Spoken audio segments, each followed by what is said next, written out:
So at the end of the day, EHR to EDC means getting data into those systems faster so it can be reviewed by clinicians and researchers quicker. It means accurate data so they don't have to question, well, is this data accurate, and have to send queries back to the sites to validate that that data is correct. So they can be assured that what they're looking at, they're able to make decisions on. And because we are able to work with so many EHR systems, we're able to have deeper reach into the sites where patients are. So you mentioned those early phase studies. Oftentimes, those populations are very small.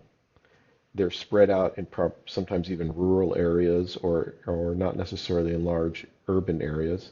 And so we have to get that data from the patients in those clinical settings. And by having systems like Archer, we're able to communicate with the EMRs at the patient's bedside in those groups and get the data into the EDCs quicker and more reliably. So what's the value proposition? There's several. One is because we're getting data in quicker, they're able to make decisions faster. So we could go from what would be weeks and months down to days, because essentially at the bedside, once the researcher clicks on the data elements that go over the wire, they're sent into the EDC system immediately. So they get to see those data points much quicker and make those go, no-go decisions. The other thing is looking at those critical data points. We're talking about cardiac enzymes, we're talking about your liver function tests, making sure that looking at those toxicity studies and making sure that if these patients are being harmed in any way by these drugs, we're able to catch that quickly and either stop a study or take them off a study.